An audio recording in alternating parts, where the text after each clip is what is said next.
ऐसे माता पिताओं का है, इन्हीं का नहीं है कि जैसे बेटे का शादी किया, अभी बहू आई और फिर बहू बेटे के पक्ष में हो गई या बेटा बहू के पक्ष में हो गया और माता पिता से एक रूखापन।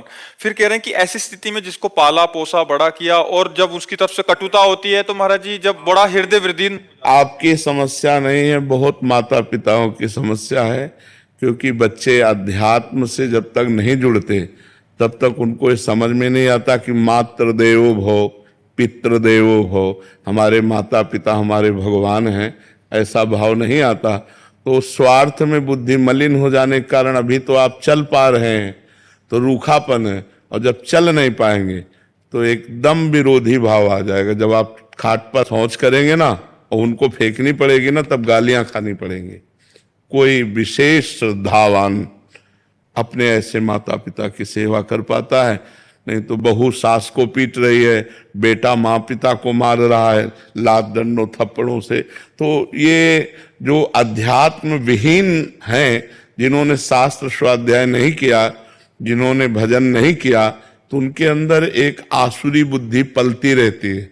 आसुरी माने राक्षसी बुद्धि, और वो समय आने पर राक्षसी स्वरूप प्रकट। ये आसुरी बुद्धि है जो अपने माता पिता को मारे पीटे कष्ट दे, उनको गालियां दे। दैवी बुद्धि है कि उनके चरण छुए, उनको भगवान की दर्जा दे और उनका पोषण करे। अवस्था जैसे जैसे ढलती जाए तो वैसे दुलार करे जैसे हमारा दुलार माता पिता ने किया। बेटा और बहू भी तो एक दिन बूढ़े होंगे। हाँ, देखो, अगर हम अपने माता पिता को कष्ट देते हैं तो हमारे जो पुत्र होंगे वो हमको उससे 100 गुना बढ़ के कष्ट देंगे, क्योंकि वो ब्याज भी तो मिलेगा। तो इसलिए नए बच्चों को ये ध्यान रखना चाहिए कि वो भी किसी दिन माता पिता बनेंगे और वो किसी दिन वो भी बूढ़े होंगे। तो अपने माता पिता के साथ असभ्य व्यवहार नहीं करना चाहिए, आसुरी व्यवहार नहीं करना चाहिए। यार, जिस कोख से पैदा हुए उसको तुम लात मार रहे हो, उसकी आरती उतारनी चाहिए। माता तो देवी है और पिता भगवान का स्वरूप है, ऐसा भाव। पर ये भाव तभी आएंगे जब सत्संग सुनोगे, अध्यात्म में चलोगे। अगर अध्यात्म की बात नहीं सुनोगे तो राक्षसी भाव ही आएगा कि चलो किसी अनाथालय में छोड़े आते हैं, फुटपाथ में छोड़े आते हैं, ऐसे। तो हमें लगता है आज हमारे नौजवानों को अध्यात्म श्रवण करने की आवश्यकता है। शास्त्र श्रवण करें, संतों की बात सुने, जिससे समझें तो माता पिता कौन है। माता पिता की आराधना से भगवान विट्ठल आज जो महाराष्ट्र में विराजमान है वो माता पिता की आराधना से ही प्रकट हुए। पुंडरीक नाम के एक भगत अपने माता पिता को भगवान मानकर आराधना करते थे, तो भगवान स्वयं चलकर दर्शन देने आए। जो विट्ठल रूप में है ना, वो स्वयं दर्शन देने आए। माता पिता की आराधना भगवान की आराधना है। पर कलयुगी बच्चे नहीं समझ पा रहे हैं और अपने माता पिता को दुख दे रहे हैं, तो उनके बच्चे उनको दुख देंगे। पक्का समझो, ब्याज सहित मिलेगा। यहाँ सब कुछ ब्याज सहित मिलता है। तो गुरुदेव, ये कर्म तो छूटेगा ही नहीं। जैसे बच्चों को उनके किए का कर्म मिल रहा है, पर उनके तो यही तो कर्म परंपरा हम आज तक भोग रहे हैं। जब से सृष्टि हुई तब से यही तो भोग रहे हैं। बार बार जन्म, बार बार मरण, बार बार जन्म, बार बार मरण। कहाँ मुक्त हो रहे हैं हम? ये कर्म परंपरा चली आ रही है, वैसे दुष्ट होते चले जा रहे हैं। अब ये अध्यात्म शिक्षा बचपन से दिए होते, गलती इनकी भी है। आधुनिक शिक्षा ही केवल दी, आध्यात्मिक शिक्षा नहीं दी, तो वो क्या जाने। अगर ये शुरू से कहते हैं छुओ पैर, प्रातःकाल उठ करके रोज मम्मी के पैर छुओ, हाथ जोड़ो, बड़े भाई से हाथ जोड़ो, ये सिखाया गया है। जैसे हम लोग छोटे थे ना, कराग्रे वस्ते लक्ष्मी कर मध्य सरस्वती, बोले हाथ छुओ, धरती के पैर छुओ, चलो अम्मा के पैर छुओ, जाके पिताजी के पैर छुओ, बड़े भाई जैसे ऐसे शिक्षा। तो अब वो रोज की दिनचर्या बना दी। उठे ऐसे ऐसे करते हुए अम्मा के पैर छुओ, बोले खुश रहो। अब जिनके रोज पैर छू रहे हैं तो हमारी सद्भावना बन रही ना, उनका आशीर्वाद बन रहा है। अब कौन बच्चा रोज माता पिता के पैर छूता है?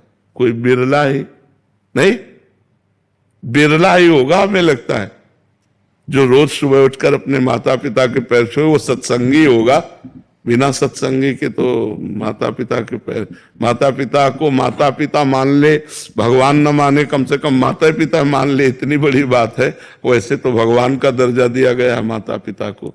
वेद कहता है मातृ देवो भव पितृ देवो भव, इसलिए पर जी पूर्व के कर्मों को तो हम देख नहीं पाते कि क्या आने वाला है, बट कभी कभी परिवार में जैसे माता पिता हैं वो अपने बुजुर्गों के पाँव छू रहे हैं तो ये प्रभाव बच्चे पे पड़ रहा है। पड़ोस के चाचा लगते तो चाचा दंडोत, क्या जाता है, सब में भगवान विराजमान है, सब में भगवान विराजमान है।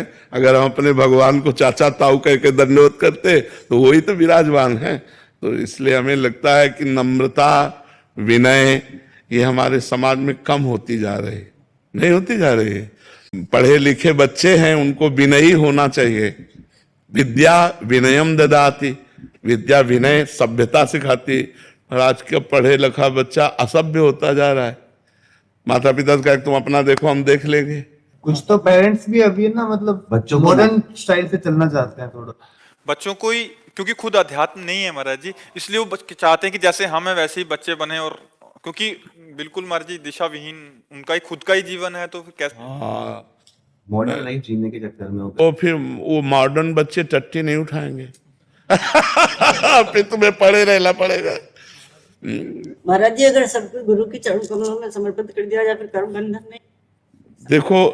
देखो जब तक कोई समर्पित होना नहीं चाहेगा तो किसी को समर्पित करने से कोई समर्पण नहीं होता। मनुष्य शरीर कोई फल फूल नहीं है, वो समर्पित नहीं होना चाहता तो हमारी ताकत नहीं कि हम उसको बदल दे। आप बदलना चाहो तो हमारी बात मान करके आप अपने को बदल सकते हो। बच्चों को विवेकवान बनाने के लिए उनको सत्संग सुनाओ, उनको आप आचरण सिखाओ, और वो धीरे धीरे चाहे कि हम संत वाणी सुन करके सुधरे तो वो समझ जाएंगे। और जी इसीलिए शायद पहले गुरुकुलों का निर्माण था कि कुछ समय के लिए बच्चे हाँ माता पिता से अलग हो। हाँ हाँ, तो वो बहुत अच्छे परिवार को चलाने वाले बनते थे, क्योंकि गुरुकुलों में सब आध्यात्मिक और आधुनिक दोनों शिक्षाएं दी जाती थी। तो इसलिए वो बहुत विवेकवान होते थे, गृहस्थी को भी चलाते थे और संयम से भी रहते थे। अब आज की पढ़ाई में आधुनिकता तो है लेकिन आध्यात्मिकता नहीं है, तो आध्यात्मिक पढ़ाई ना होने के कारण विनय की बहुत कमी होती जा रही है। नहीं, पढ़े लिखे बच्चे विनय से बहुत दूर होते जा रहे हैं। नहीं, जितना ग्रेजुएट उतना अहंकार है, उतना, जबकि जितना ग्रेजुएट उतना सरल होना चाहिए कि आप बहुत पढ़े लिखे व्यक्ति की पहचान यही सभ्यता सरलता। आप गाड़ी में बैठे बस में जा रहे हैं, कोई बड़ा बूढ़ा खड़ा है, आइए दादाजी आप बैठ जाइए, हम तो खड़े भी रह सकते हैं। आप तो लगा पढ़ा लिखा है, नहीं लगा कि पढ़ा लिखा है, सभ्य आदमी है। तो पढ़ा लिखा का संबंध सभ्यता और विनय से है, और आज सभ्यता और विनय दोनों गायब हो जा रहे हैं। पढ़े लिखे तो बहुत लोग हैं, सभ्यता और विनय जा रहा है। तो हमें लगता है आध्यात्मिक शिक्षा ही सुधार सकती है। गुरुदेव भगवान, हम अपने बच्चे तो नादान हैं, उनको समझ नहीं है, उनके कल्याण के लिए कहीं ना कहीं हम नाम जप करके समर्पित करें तो क्या हाँ हो जाएगा। हाँ बिल्कुल परिवर्तन होगा। और उनको बैठाल करके राधा राधा बुलवाओ 10 मिनट राधा राधा बुलवाओ और नाम जप करके उनको दो, तो निश्चित परिवर्तन होगा, निश्चित होगा। महाराज जी, बट उनको भी ऐसा लगता है कि हमारे जान पे आ रहा है ये सब कुछ करना, कि मतलब बता भी रहे हैं कि हम कि ये इतना करो तब आप करो, आपको नाम जप करना पड़ेगा, बट वो फिर भी नहीं करना चाह रहे। 1-2 दिन करेंगे, फिर हफ्ते बाद गुरुवार फिर फुसला दे, फिर फुसलावे। हफ्ते में अगर 1 दिन भी करने लगे ना तो हमारी बात तो मानने लगे ना। हम 2 दिन करवाएंगे, फिर हफ्ता भर कहने के बाद 3 दिन करवाएंगे। हम धीरे धीरे उनको सतमार्ग में। देखो बच्चों को खिलवाड़ में भजन कराया जाता है। देखो तुम्हारे लिए हम बाल भोग बना रहे हैं, तब तक तुम राधा राधा, अगर राधा राधा बोलना बंद किया तो नहीं मिलेगा। राधा राधा राधा राधा राधा राधा शुरू हो जाएंगे बच्चे हैं, और इसके बाद फिर खेलने लगे राधा राधा राधा राधा राधा, ऐसे मतलब प्यार से दुलार से। आओ हम सब बैठते हैं, देखो भगवान जी की कथा सुना रहे हैं, सुनो चुपचाप बैठो, देखो ये क्या संत कह रहे हैं सुनो। धीरे धीरे धीरे वो अनजाने में उनका सुधार हो रहा है, वो ना जाने तो भी सुधार हो रहा है।